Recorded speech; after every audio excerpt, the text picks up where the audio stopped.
পাত্রপক্ষের পাঠানো গিফটের বাক্সে কঙ্কাল দেখে চমকে গেল বাড়ির সবাই। হ্যাঁ বন্ধুরা, সম্পূর্ণটা জানতে ভিডিওটা প্রথম থেকে শেষ পর্যন্ত দেখতে থাকুন। ধারাবাহিকের শুরুতে দেখা যাচ্ছে তটিনী আরাধ্যাকে বলছে যে তুই একদম মন খারাপ করিস না, দেখবি সমস্ত কিছু ঠিক হয়ে যাবে। আরাধ্যা তো এবার উল্টে তটিনীকে প্রশ্ন করছে, বলছে ছোটদি ভাই, তোর কি একবারও মন খারাপ হয়নি? তোর কষ্ট হয়নি? তোর বরকে তো আপোস করতে হলো, তাতে ওর সার্ভিস রেকর্ডটা খারাপ হলো না? না, আমি ধরে নিলাম যে ওর সার্ভিস রেকর্ডটা খারাপ হয়নি, কিন্তু তাতে হলেও লোকটা তো মনে মনে গুমড়ে গুমড়ে মরবে। লোকটা শুধুমাত্র এই পরিবারের জন্য নিজের সঙ্গে আপোস করে নিল। নন্দিনী তখন বলছে যে হ্যাঁ, আমার এই কথাগুলো শুনে মনে হচ্ছে যেন আমি এই বেনারসি পরে, গা ভর্তি গয়না পরে বিয়ের মণ্ডপে বসা আমার পক্ষে সম্ভব নয়। আমি সত্যি এত কিছুর পরে বিয়ের মণ্ডপে বসতে পারবো না। তটিনী তখন বলছে প্লিজ।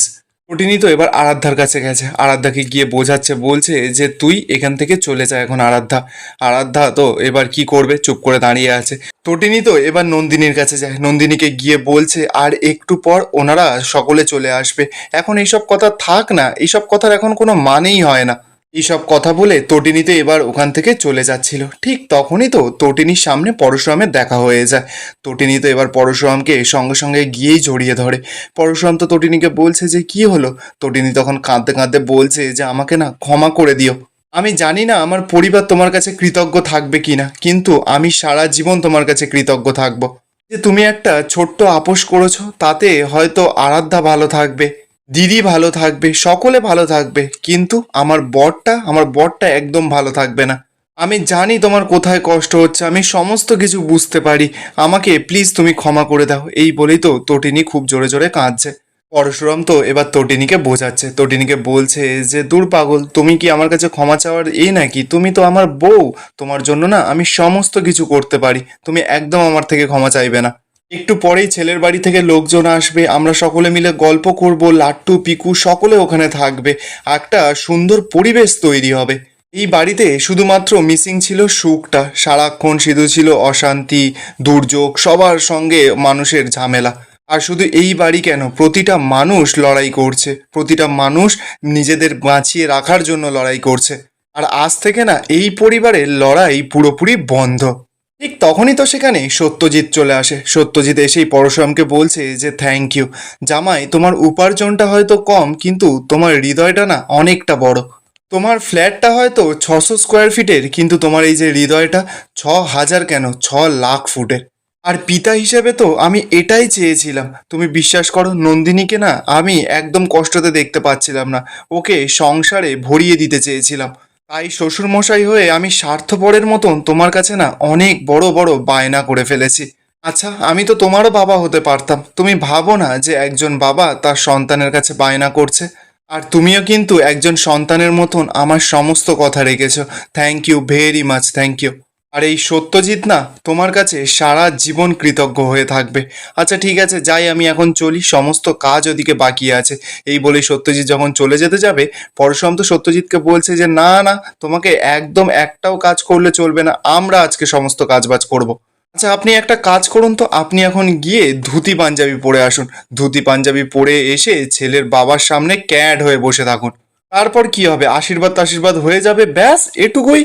সত্যজিৎ তো পরশুরামের এতটা ভালো ছেলে দেখে পরশুরামকে বলছে যে থ্যাংক ইউ, আমি না অনেক বছর আগে তোমাদের এই বাড়ির চৌকাঠ থেকে বের করে দিয়েছিলাম, আজ তার প্রায়শ্চিত্ত করছি। এই বলেই তো সত্যজিৎ হাত জোর করে পরশুরামকে বলছে আমাকে ক্ষমা করে দিও জামাই।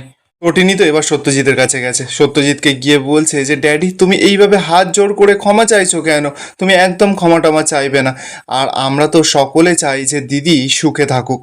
দিদির সুখটা আমাদের কাছে সকলের থেকে বড়, আর এই একটা জায়গায় আমাদের মতামত সবার থেকে আলাদা। সত্যজিৎ এবার তটিনীর মাথায় হাত বুলিয়ে বলছে যে একদম ঠিক কথা বলেছিস। এই বলেই তো সত্যজিৎ ওখান থেকে চলে যায়। সত্যজিৎ চলে যাওয়ার পর তটিনী পরশুরামকে বলছে যে চলো চলো, তাড়াতাড়ি করে জামা কাপড়গুলো চেঞ্জ করে নেবে, চলো।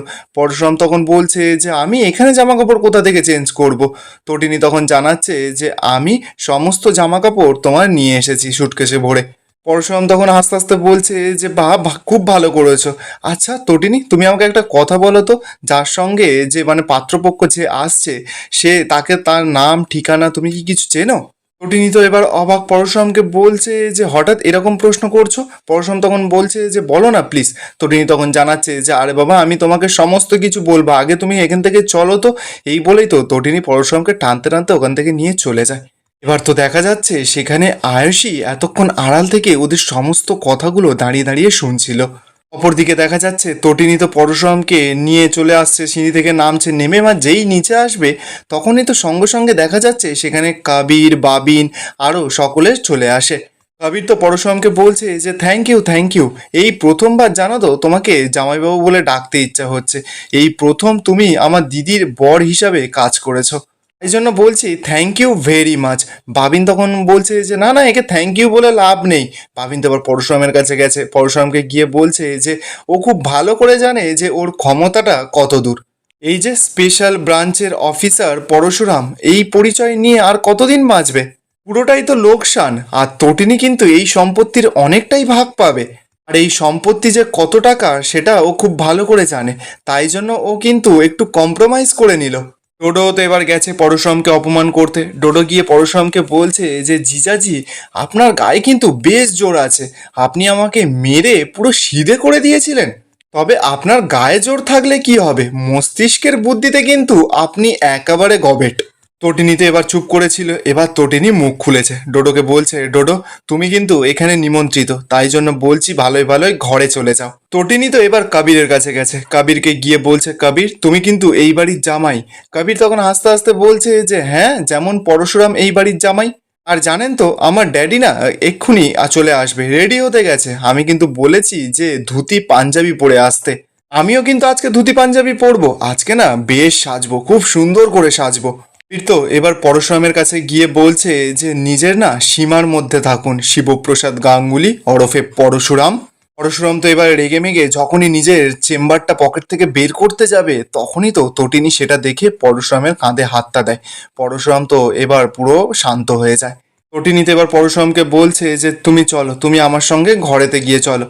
টোটো তো এবার তখনই ফোড়ন কাটে, পরশুরামকে বলছে যে হ্যাঁ হ্যাঁ যান, গিয়ে রেডি হয়ে নিন ভালো করে, আবার রাতের বেলা অনেক আনন্দ ফুর্তি হবে তো। আর হবে নাকি এক পেক। কবির তো এবার পরশুরামকে অপমান করা শুরু করে দিয়েছে, বলছে যে হ্যাঁ পুরো ইংলিশ মাল একেবারে, যেটা কেনার ক্ষমতা আপনারও নেই। পাবিন তখনই ফোড়ন কেটে বলছে যে হ্যাঁ হ্যাঁ, ও এক দু পেক নয় খেয়ে নেবে।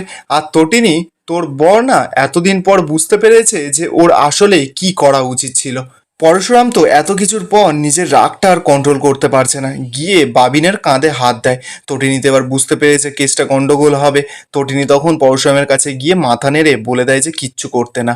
পরশুরামকে তটিনী এবার বলছে যে চলো তুমি আমার সঙ্গে ঘরেতে চলো, তুমি এইসবের ভেতরে থেকো না। তটিনীতে এবার পরশুরামকে নিয়ে ওখান থেকে চলে যাচ্ছিল, হঠাৎই তটিনীর কি মনে হয় তটিনী বাবিনের কাছে এসেছে। বাবিনকে গিয়ে বলছে যে একটা নাম, একটা নাম না শুধু আমাদের সামনে প্রাচীরের মতন হয়ে এসে দাঁড়িয়েছে। এই নামটা হলো নন্দিনী। 10 বছর আগে একটা অ্যাক্সিডেন্ট ঘটেছিল, আর সেই ক্ষতটা আজকে মেরামত করার জন্য পরশুরাম সেইগুলো সমস্ত কিছু সহ্য করছে। চুপচাপ না সমস্ত কিছু সহ্য করছে, কিন্তু সমস্ত কিছুর না একটা লিমিট আছে।